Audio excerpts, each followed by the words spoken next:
안녕하세요. 저는 좋은 목회 연구소 소장으로 있으면서 새가족 전문가로 활동하고 있고 또 생명의 말씀사 저자로 15년 동안 책을 쓰고 있는 김민정 목사입니다. 오늘 여러분과 함께 여기 앞에 놓여 있는 하나님과 함께하는 자녀기도 100이라는 책을 소개하려고 합니다. 이 시간 함께 자녀에 대하여서 한번 고민해보고 어떻게 올바른 기도를 드릴 수 있는지 생각해보는 시간이 되면 좋을 것 같습니다.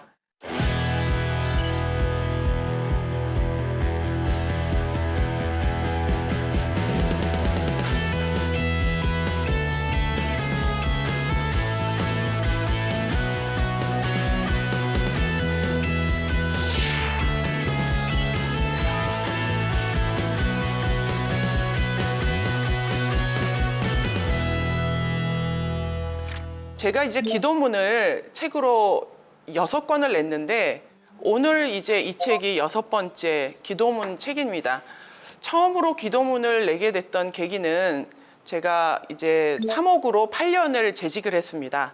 성주그룹이라고 하는 회사에서 이제 8년 동안 사목으로 일을 하는데 직장인들이 너무 바쁜 거예요. 그래서 처음에는 1년은 큐티를 막 써가지고 이제 직원 메일로 막 보내기도 해봤는데 그거를 읽을 시간조차 없어 보이더라고요. 그래서 이거를 더 줄이고 어떻게 하면 하루에 하나님을 기억할 수 있는 시간을 만들 수 있을까 해서 이제 고안한 게 이제 한 장짜리 기도문을 쓰기 시작했어요. 그렇게 해서 이제 4년 동안 기도문을 썼던 것을 모아서 낸 게 이제 첫 책이었던 하나님과 함께하는 출근길 365입니다. 그래서 이제 그 직장인들이 출근하면서 느끼는 그 마음들을 하나님 앞에 어떻게 동행할 것인가를 쓰기 시작을 했죠. 직장에서 생활을 하다 보니까 추상적인 기도가 저도 와닿지 않았어요. 아침에 차 막힐 때 출근하고 하면서 하나님 앞에 드렸던 나의 마음들을 그대로 옮겨서 이제 기도문을 썼는데 그렇게 하다 보니 이제 직원들이 읽기 시작하더라고요. 그래서 그것을 카톡으로 보내고 또 연결해가지고 하다 보니까 한 5,000명 정도까지 기도문을 카톡으로 나누게 된 거예요. 그게 계기가 돼서 아침 기도문, 또 감사 기도문, 또 말씀 기도문, 또 치유 기도문, 또 이번에 소개해드리는 자녀 기도문까지 나오게 됐습니다.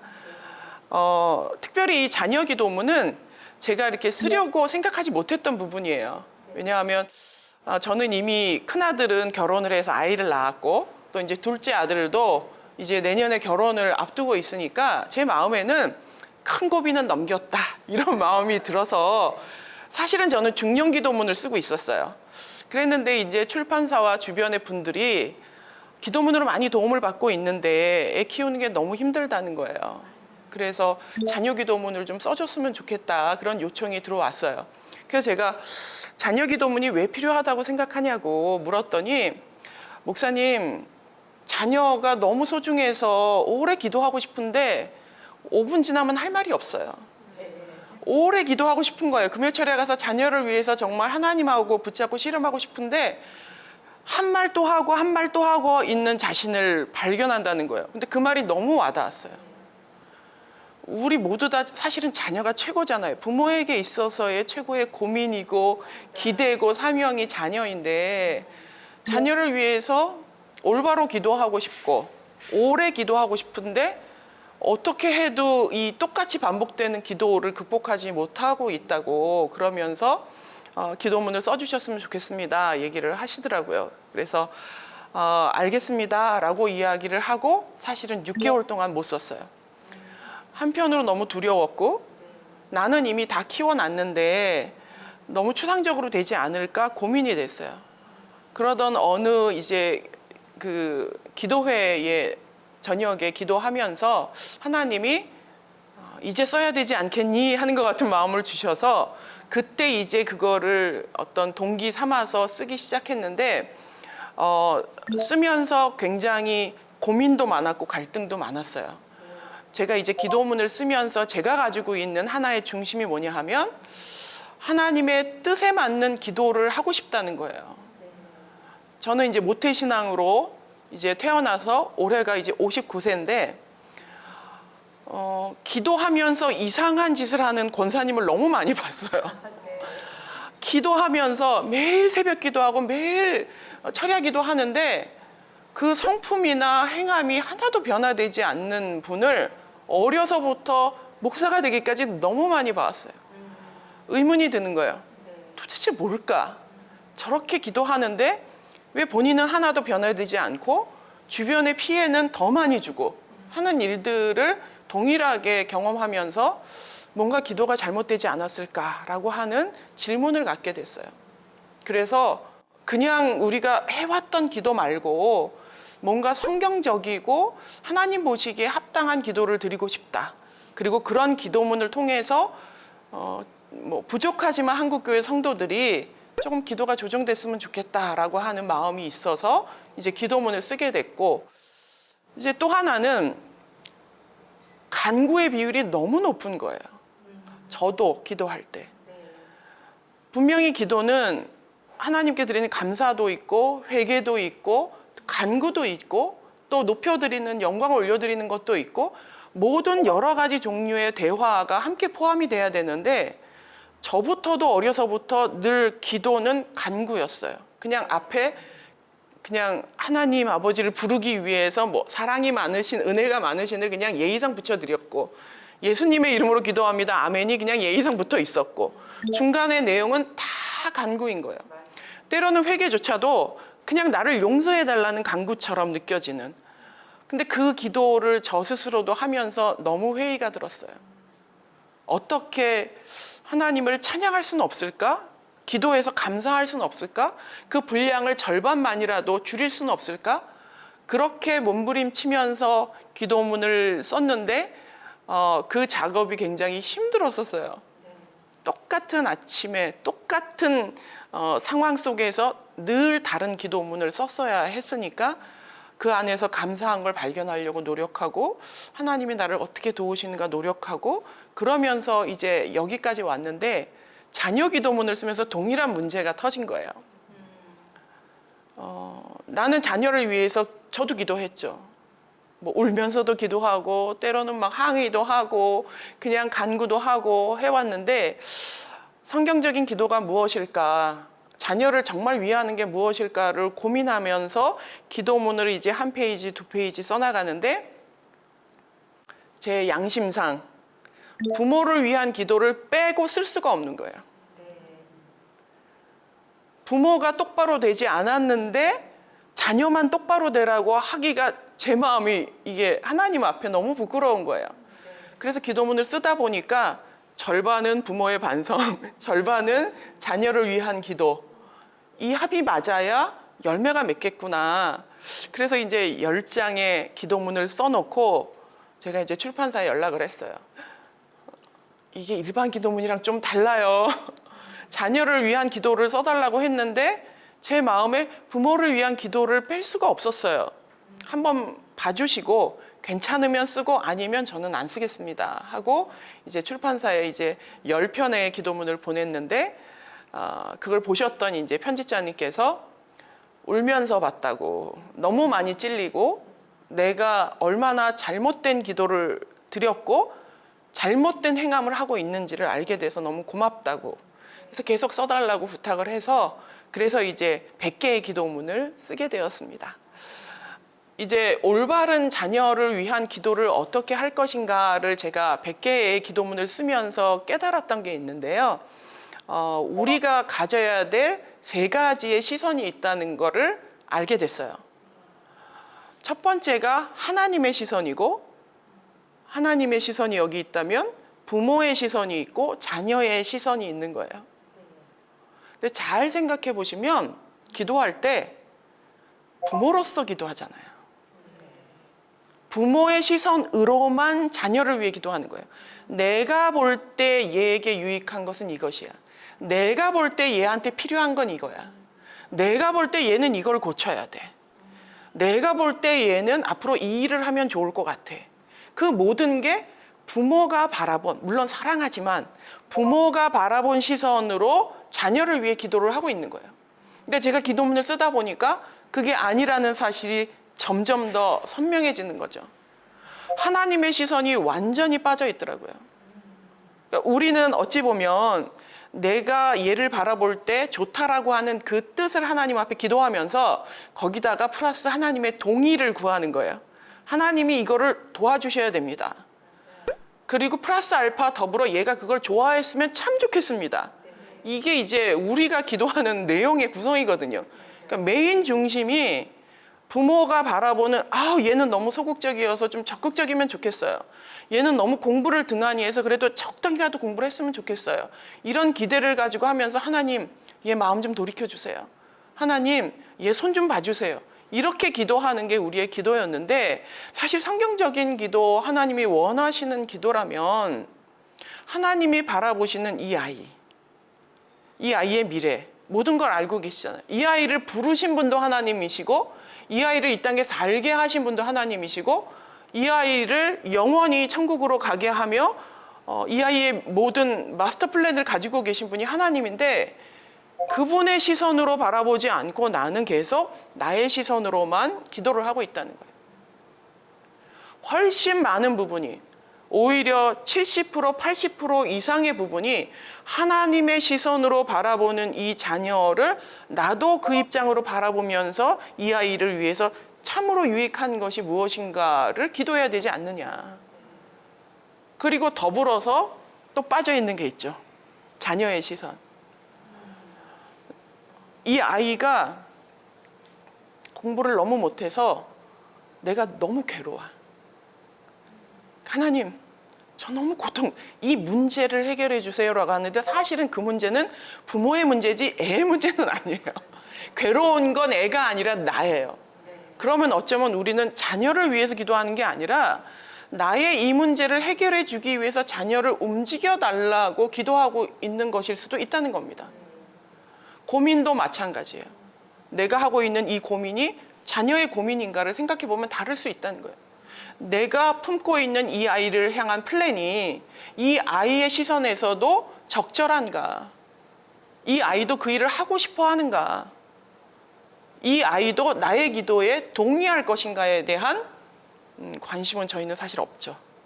상당히 일방적으로 내가 바라는 자녀상을 놓고 하나님하고 딜을 하면서 이 아이를 끌고 가는데 과연 이 아이의 감정이 어떤지, 고민이 무엇인지, 이 아이가 꿈꾸는 미래가 무엇인지에 대하여서는 우리는 묻지 않는다는 거예요. 그래서 가장 먼저 기본적으로 우리가 바꿔야 될 부분은 부모의 시선으로만 기도했던 것에서 벗어나서 하나님의 시선, 또 자녀의 시선, 이 모든 것들이 잘 조화를 이루은 기도를 할 때에 하나님이 응답해 주시는 기도가 될 수 있다고 생각을 합니다. 기도에 실패하는 이유, 나의 자녀에게 기도에 응답이 되지 않는 이유도 저는 마찬가지라고 생각해요. 하나님의 플랜과 상관없는 기도를 내가 하고 있는데 어떻게 하나님이 그 기도를 들어주겠어요? 저는 이제 자녀를 키우면서 같은 입장이 되어보려고 노력할 때마다 그리고 내 믿음이 떨어질 때마다 하나님 앞에 하는 기도 또 나를 추스리는 기도가 있는데 무엇이냐 하면 하나님이 나를 붙잡고 여기까지 오셨잖아요. 근데 내 자녀를 붙잡고 가실 거라고는 생각을 안 하고 하나님하고 내 자녀 사이에 꼭 내가 껴야 된다고 생각을 해요. 내 자녀를 내가 끌고 가고 하나님은 또 나를 끌고 가야 된다고 생각하는데 저는 성장할 때 그렇게 크지 않았어요. 우리 어머니가 나를 끌고 간 게 아니라 하나님이 나를 끌고 갔다는 걸 분명히 알고 그 모든 어려움, 기쁨을 같이 누리면서 하나님하고 왔는데 하나님이 나는 그렇게 지키셨는데 하나님이 나에게는 그렇게 사명을 주셨는데 내 아이는 아닐 거라고 생각하고 있더라고요, 제가. 그래서 이 기도문을 쓰면서 저도 더 많이 이 자녀에 대하여서 그들의 입장과 그들의 시선을 바라보게 됐고 하나님은 이 아이를 어떻게 바라보실까라고 하는 그런 생각을 더 많이 고민하게 됐던 것 같아요. 제가 이제 자녀에 대한 뭐 기도문만이 아니라 또 다른 책에도 썼던 글이 있었는데 사실은 제 간증과 같은 글이었어요. 저희 큰애가 약간 좀 독특해요. 그러니까 보통 애들이랑 조금 달라요. 우리 큰애는 이 얘기를 되게 싫어하는데 제 입장에서는 그냥 약간 보편적이면 좋았겠다라고 하는 생각이 들어요. 그냥 친구들도 잘 사귀어주고 공부도 1등 바라지도 않아. 그냥 얼추 그냥 해주고 뭐 그냥 얼추 건강해주고 이렇게 가면 좋겠는데 이 아이는 사사건건 저랑 부딪히고 내가 이야기하는 것에 왜 꼭 그렇게 해야 돼? 난 그렇게 하기 싫어. 이게 이제 평생 계속됐던 실갱이였던 것 같아요. 그러던 어느 날 기도하는데 이제 그 목사님이 제안을 하시기를 자기가 지금 하나님의 보좌 앞에 데리고 가고 싶은 사람 한 사람만 데리고 보좌 앞에 올라가서 마주하고 있는 것을 한번 상상해 보자, 이런 제안을 하셨어요. 그래서 기도하면서 딱 떠오르는 게 이제 저는 큰애였어요. 왜냐하면 저에게 제일 좀 뭐라 그럴까, 늘 부딪힘이 있었고 어려움이었으니까 제일 먼저 떠오르길래 우리 큰 아이를 데리고 이제 상상이죠. 하나님의 보좌 앞에 제 이제 그 태도가 왔어요. 뭐 이런 느낌이었어요. 막 하나님 우리 애예요, 이게 아니라 문제아를 데리고 온 것 같은 약간 그런 마음으로 하나님 얘를 데리고 왔어요. 그러는데 그냥 제 마음에 하나님이 이러시는 것 같은 거예요. 갑자기 지구와 같은 그런 커다란 구슬같이 생긴 그게 뭐 하여튼 지구와 같은 비슷한 그런 동그란 형상이 된 구슬을 이렇게 보면서 말씀하시는 거예요. 너무 아름답지 않니? 근데 그 빛이 보라색, 파란색 막 이런 게 막 뒤섞여서 돌고 있는데 정말 아름답더라고요. 하나님 너무 아름다워요. 그랬더니 이게 얘야. 얜 달라. 내가 다르게 만들었어. 얘를 네가 원하는 노란색으로 만들려고 하지 마. 네가 원하는 빨간색으로 만들려고 하지 마. 난 너무 얘한테 만족해 하시는 거예요. 그때 너무 놀랐어요.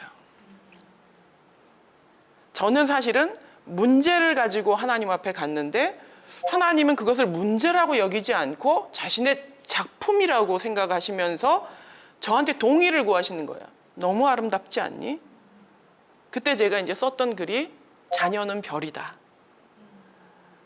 토성에게 왜 너는 띠를 가지고 있니? 라고 묻지 말고, 지구에게 너는 왜 초록색이니? 라고 묻지 말고, 너는 왜 다른 별은 이렇게 넓은 궤도로 도는데 너는 왜 이렇게 궤도가 좁니? 라고 얘기하지 말고, 각자 하나님이 주신 궤도대로, 각자 하나님이 주신 빛깔대로 각자 자기의 궤도를 잘 돌고 있는데 내 궤도랑 맞지 않는다는 것 때문에 이 아이를 문제라고 생각했던 제가 너무 부끄럽더라고요.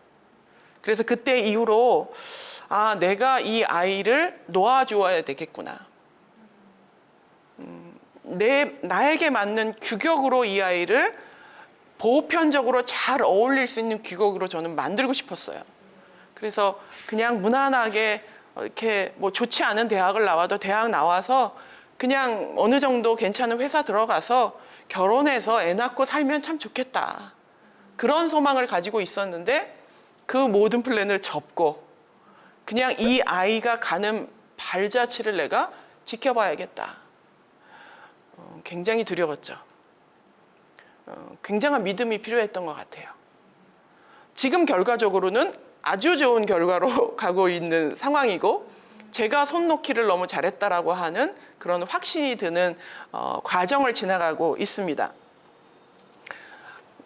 그래서 어찌 보면 기도에 실패하는 이유는 내가 가지고 있는 시선으로 나의 자녀를 판단하고 재단하고 내가 원하는 모습으로, 때로는 심지어 내가 이루지 못한 것을 이 아이가 이루어주기를 바라는 모습으로 이 아이를 끌고 간다면 하나님이 만드신 오리지널의 모습을 우리가 다 변색시키고 다 망가뜨려서 남들과 똑같은 평범한 인생으로 만들어버리는 오류를 범할 수가 있다는 거예요. 그렇게 안 하려면 기도부터 바뀌어야죠. 이 아이를 향한 기대가 바뀌어야 되고, 근데 그 기대가 바뀌려면 부모가 가지고 있는 마인드가 바뀌어야 돼요. 그래서 자녀 기도를 쓰면서 부모님의 어떤 성품의 문제, 또 행함의 문제, 언어의 문제, 가족의 분위기의 문제, 이런 것들을 함께 기도할 수밖에 없었던 것 같습니다. 제가 기도문을 같이 좀 여러분과 함께 나누면서 이것도 기도문에 얽혀 있는 에피소드들도 같이 좀 이야기하면 좋을 것 같습니다. 제 아이가 초등학교 시절에 저는 남자아이들 둘을 키우다 보니까 좀 잘 적응이 안 됐어요. 이해를 할 수가 없어, 저는. 남자아이를 도무지 이해할 수가 없어. 그래서 우리 교회에 담당하시는 전도사님께 상담을 했어요. 저는 부모로서 최선을 다하려고 굳이 노력하고 있는데 왜 이 아이들은 왜 좀 나를 도와주지 않고 그렇게 그냥 엄마 말도 안 듣고 왜 이렇게 살아갈까요? 이게 너무 고민입니다. 약간 한탄 섞인 그랬는데 그 교육전도사님이 제 뒤통수를 치는 것과 같은 이야기를 해주셨어요. 지금도 잊지 못하는데 그러시는 거예요. 목사님, 아이들은 아이들만의 짐이 있어요. 목사님의 짐을 자꾸 나누려고 하지 마세요. 너무 부끄러웠어요. 그때까지 저는 아이들의 짐은 너무 유치하고 작고 그냥 놀이 수준이라고 생각을 했는데 그게 아니라 아이들은 아이들만의 짐을 따로 지고 가고 있고 어른은 어른의 짐을 따로 지고 가고 있는데 그걸 자꾸 섞으려고 하면 이 아이의 짐에 목사님의 짐을 더 얻는 격이 돼요. 그 이야기가 저한테 굉장히 충격적이었어요. 그래서 그때를 기억하면서 이 썼던 기도문의 내용의 일부를 제가 한번 읽어보겠습니다. 몸이 작다고 고민도 작을 것이라 폄하하지 않게 하소서. 그들의 나이가 어리다고 마음도 하찮을 것이라 단정짓지 않게 하옵소서. 오늘 그들의 고민에 동참하게 하소서. 오늘 그들의 마음에 함께 자리하게 하소서. 명령과 복종의 관계가 아니라 같은 자리에 앉은 친구가 되게 하옵소서. 내 어린 시절이 존엄했듯 그들의 어린 시절도 존엄함을 기억하게 하소서. 나의 감정이 나의 가정을 좌지우지 않게 하소서. 하나님의 진리가 나의 가정을 좌지우지하게 하소서.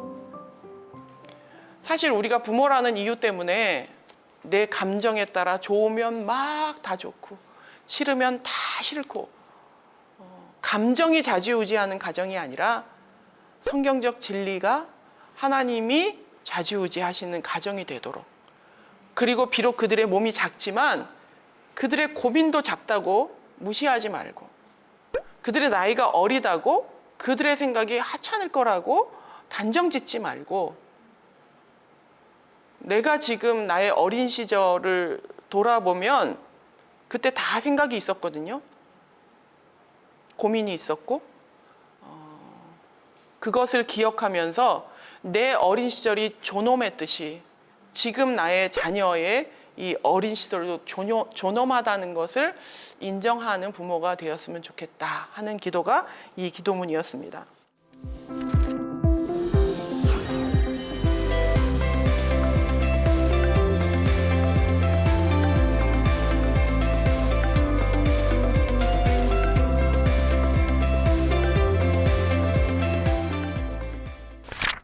두 번째는 자녀의 진로를 어떻게 인도할 것인가인데 제 얘기를 조금 하려고 해요. 저는 어렸을 때 7살 때부터 피아노를 쳤어요.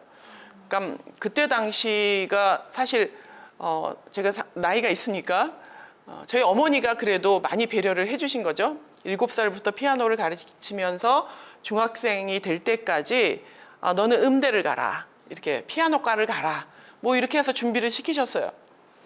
그러다가 중학교 1학년 들어가서 이제 그 학교에서 하는 그 미술 대회가 있었는데 아무 생각 없이 했는데 제가 대상을 탔어요. 중학교 1학년 때. 아, 난 재능이 미술이구나. 그래서 엄마, 나는 이제 피아노 그만두고 힘드니까 그냥 편안하게 앉아서 그림 그리는 걸 할게. 그리고 그림을 그렸는데 곧잘 그렸어요. 그래서 6년 동안 이제 중학교, 고등학교를 지내면서 대회 나가서 이제 트로피도 타고 전국 대회에서 이제 상도 받고 하면서 미대를 꿈꿨죠. 그 사이에 이제 가정이 기울었어요. 재료값이 많이 들어서 미대는 힘들 것 같아. 그냥 너 공부해서 학교 가라. 그래서 고3 때 이제 그 입시 미술을 배울 수가 없으니까 이제 미술을 포기하고 공부로 해서 대학을 가는데 그래도 조금 비슷한 의상학과를 갔어요. 의상학과도 그림을 그리고 디자인을 하고 하는 곳이니까 의상학과를 가서 이제 대학 생활을 하다가 어느 날 예수전도단 선교 캠프 포스터가 제 마음에 확 들어오는 거예요. 아는 사람 한 명도 없는데 도저히 거부할 수가 없어서 여름에 그 선교 캠프에 참여했어요. 거기에서 말도 못할 은혜를 받았어요. 저희 아버님이 주사가 심하셨는데 그 상처도 다 치유받고 하나님 앞에 통곡하고 울면서 씻김을 받고 또 은사도 받고 하는 시간이 있었어요. 근데 이제 그 선교 캠프에서 그 예수전도단이 기도를 많이 시키잖아요. 다 내보내면서 대학생이었으니까 나가서 너희의 비전을 찾아와라. 비전을 받을 때까지 들어오지 마라. 그러면서 다 그 논밭으로 다 내보낸 거예요. 그래서 그 옥수수 밭을 싹 깎아놓은 그 밭에 주저앉아가지고 전 또 시키는 건 잘하니까 3시간 동안 하나님이 나의 비전을 보여주실 때까지 저는 움직이지 않겠습니다 하고 기도했어요. 근데 정말 3시간 어간쯤 됐을 때 사진 한 장이 찰칵하고 지나가는 것처럼 한 장면이 싹 지나가는데 제가 설교하는 장면이 지나간 거예요. 근데 생각해 보세요. 저는 의상학과를 다니는 2학년 학생이었고 음악을 했었고 그림을 그렸었고 앞으로 디자이너가 될 거예요. 근데 갑자기 설교 강단에서 설교하고 있는 제 모습이 한 컷이 딱 지나가는 거예요. 기적과 같은 순간이었지만 그게 너무 어이없어서 웃었어요. 하나님 말도 안 됩니다. 근데 어쨌든 나는 봤으니까 이제 안으로 들어갔어요. 그리고 나서 이제 졸업을 하고 사역자와 결혼을 하고 신학을 하고 그리고 지금 제가 여기서 이렇게 강의를 하고 설교를 하는 목사가 되었습니다. 이제 신학을 하고 제가 전도사가 되었을 때 부산에 있는 큰 교회에서 저를 초청해 주셔서 한 1,000명이 넘는 청중들 앞에서 복음을 전할 수 있는 기회가 있었어요. 거기서 복음을 전하고 설교를 하는데 그때 강렬한 깨달음이 왔어요. 이게 나의 본질이구나. 나는 그림이 아니고 음악이 아니고 하나님을 사랑하고 헌신해서 사람들에게 말씀을 전하는 이 순간이 너무 행복하다는, 지금 죽어도 여한이 없을 것 같다는 그 마음이 들었어요. 근데 우리는 자녀들을 재능으로 추적해요. 그래서 어떤 재능이 있는지를 발견하려고 여러 가지를 시키는 이유가 그거잖아요. 얘가 음악을 해야 돼, 체육을 해야 돼, 미술을 해야 돼. 근데 저는 저 삶을 통하여서 나도 착각했던 재능 중심으로 찾으려고 했던 나를 완전히 꺾으시고 내가 뭐가 제일 행복한지, 제일 잘할 수 있는지를 아시는 하나님이 저를 확 붙잡으신 거예요. 그때 이후로 깨달은 건 여러 가지를 다 잘할 수 있지만 그 중에 제 인생에서 가장 잘할 수 있는 건 설교이고 강의라는 사실을 저도 알고 있고 주변 사람들도 그렇게 이야기를 합니다. 과연 우리 자녀들의 진로는 우리가 어떻게 기도를 해야 될까요? 제가 한번 일부분을 읽어보도록 하겠습니다. 나보다 나를 더 잘 아시는 주님이 자녀의 본질도 아심을 믿습니다. 부모인 나도 모르는 그 길을 주님은 아십니다. 그들의 본질을 모르면서 내가 다 안다고 자만하지 않게 하소서. 어떤 길이 정말 자신에게 맞는 길인지 밝히 알게 하옵소서. 한 걸음 한 걸음 나아갈 때마다 그 길을 찾아가게 하소서. 부모라는 이유로 그 길을 막아서지 않게 하소서. 나의 자녀가 가장 행복하고 가장 유능할 수 있는 진로를 찾게 하옵소서. 부모의 시점이 아니라 하나님의 시점으로 자녀를 바라보기 원합니다. 내가 아버지의 손을 뿌리치고 내 손만 잡으라고 강요하지 않겠습니다.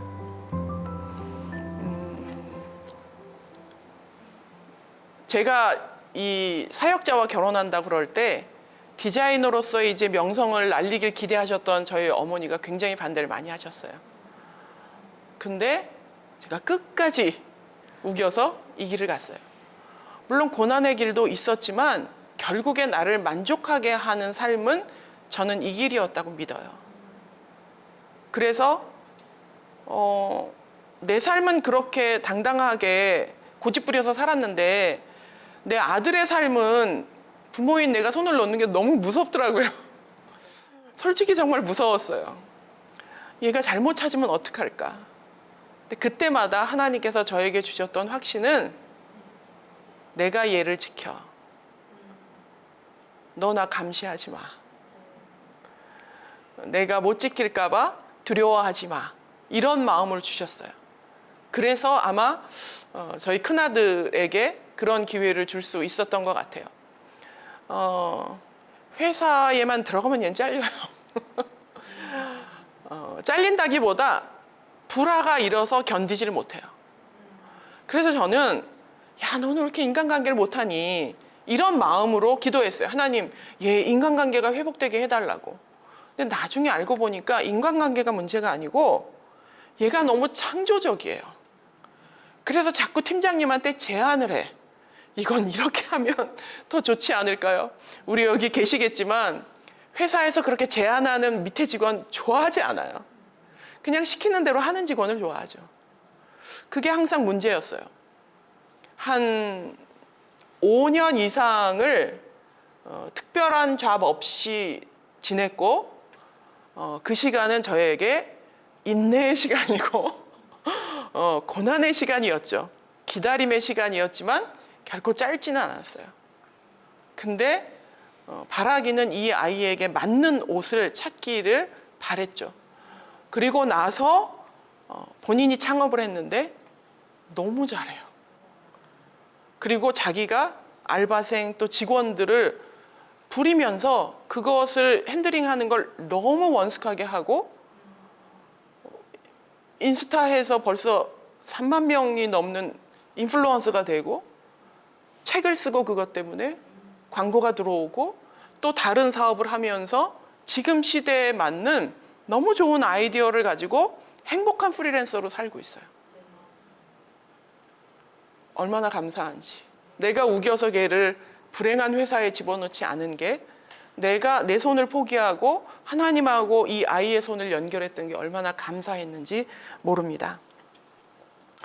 하나만 더 이야기를 기도문을 함께 나누어 보도록 하겠습니다. 내 괴로움에 집중하는가 아니면 자녀의 괴로움에 집중하는가를 한번 돌아보면 좋을 것 같아요. 먼저 기도문을 한번 읽어볼게요. 자녀로 인해 속상할 때 그들을 미워하지 않게 하소서. 나를 괴롭힌다 생각하지 않고 그들의 괴로움에 귀 기울이게 하소서. 나의 마음을 근거로 그들을 책망하지 않게 하소서.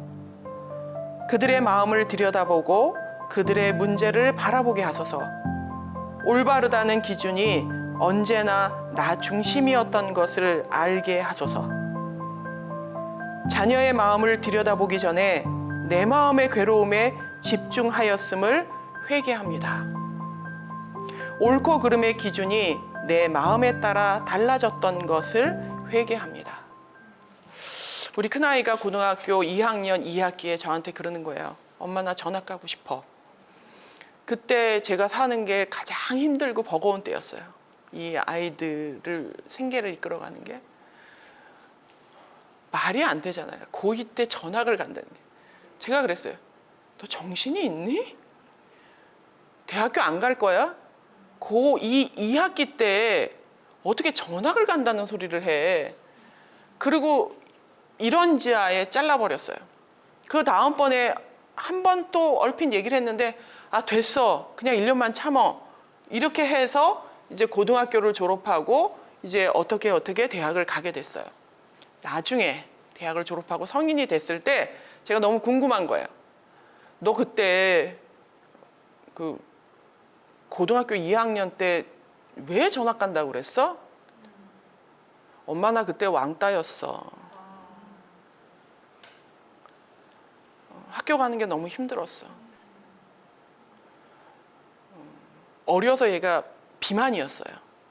그래서 초등학교 6학년, 중학교 때 애들이 툭툭 치고 다니고 막 때리고 근데 얘는 교회에서 착하게 살라고 하니까 덤비지도 않고 그냥 맞고 사는 거예요. 키가 188로 크고 체격이 건장해지고 완전히 변화된 모습으로 고등학교를 갔지만 중학교 때 괴롭혔던 애가 같이 온 거예요.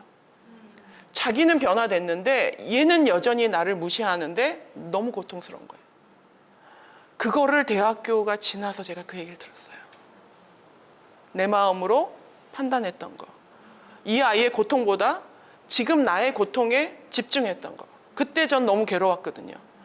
네가 엄마를 안다면 내가 어떻게 사는지를 봤다면 네가 좀 네 앞길을 잘 알아서 해주고 네 방 좀 치워주고 좀 협조해주면 좋잖아.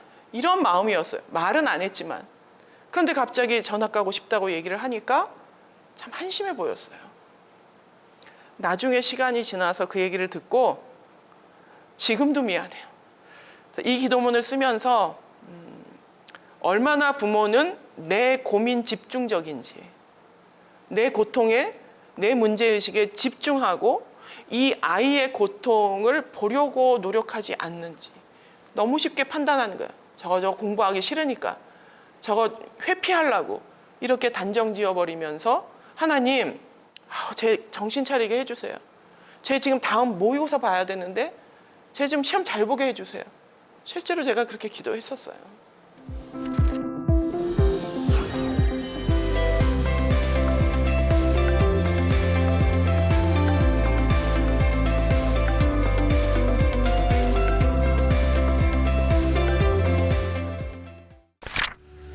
참 회개하는 마음으로 지금 큰아들한테 최선을 다해서 잘해주고 있습니다. 그러면서 이 기도문을 쓰면서 제가 겪었던 수많은 시행착오들을 토대로 하나님께서 원하시는 이 세 가지의 시선을 잘 균형 잡혀가면서 자녀를 위한 기도를 했으면 좋겠다 하는 마음으로 여러분과 함께 이 기도를 나누었습니다. 오늘 감사합니다.